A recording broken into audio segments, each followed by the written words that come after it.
প্রিয় দর্শক, আসসালামু আলাইকুম। সবাইকে স্বাগত আমার আজকের এপিসোডে। আমি আজকে আপনাদেরকে একদম সিম্পলভাবে, একদম সহজভাবে একটা বিস্কুট তৈরি করে দেখাবো।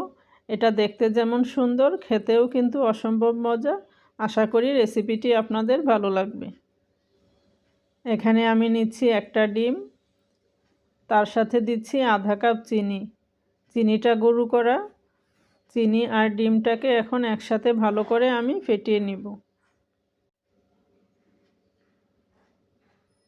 এখানে দিয়ে দিচ্ছি 1/3 কাপ সয়াবিন তেল, আর দিচ্ছি অল্প একটু লবণ, আর দিচ্ছি 1 চা চামচ ভ্যানিলা এসেন্স। এখন সব কিছুকে আমি ভালো করে আবারও মিশিয়ে নিব।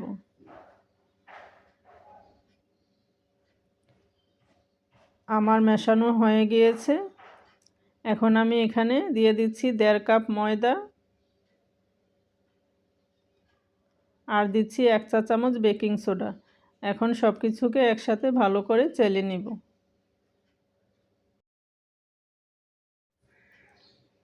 এখন আমি হাত দিয়ে ভালো করে এগুলোকে মেখে নিব।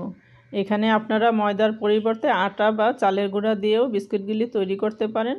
আমার ডোটা তৈরি করা হয়ে গিয়েছে। এখন আমি এখান থেকে ছোট ছোট করে লেচি কেটে বিস্কুটগুলি তৈরি করে নিব।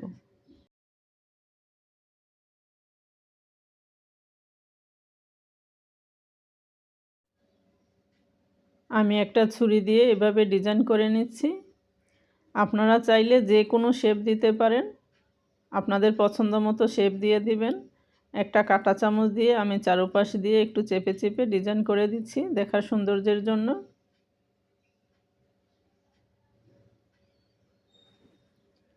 এখন আমি উপর দিয়ে একটু ডিজাইন করে দিচ্ছি, একটু দাগ কেটে দিচ্ছি।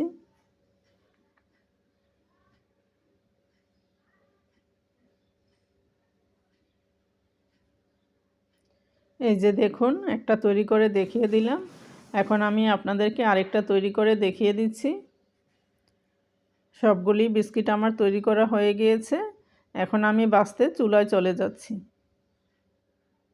একটা ফ্রাই প্যানে পরিমাণ মতো সয়াবিন তেল একদম লো আঁচে আমি গরম করে নিয়েছি।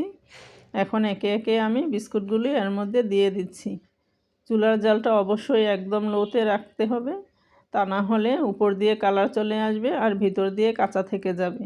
একটু সময় নিয়ে এগুলোকে উল্টে পাল্টে ভেজে নিতে হবে। এক পাশ হয়ে গিয়েছে, এখন আমি আরেক পাশ উল্টে দিচ্ছি। এই বিস্কুটগুলি একবার তৈরি করে আপনারা 15 দিন সংরক্ষণ করে খেতে পারবেন।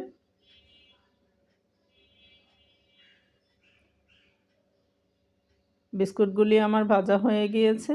এখন আমি এগুলোকে উঠিয়ে নিচ্ছি।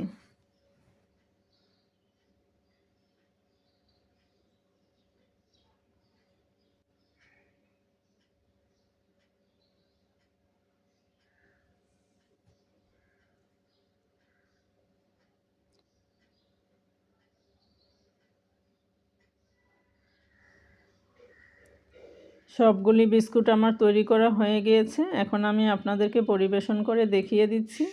দেখুন বিস্কুটগুলো দেখতে কতটা লোভনীয় লাগছে। এগুলো দেখতে যেমন সুন্দর, খেতেও কিন্তু অসম্ভব মজা। আপনারা বাসায় একবার হলেও ট্রাই করবেন। আর কে কে এভাবে বিস্কুট তৈরি করেন আমাকে কমেন্ট করে জানাবেন।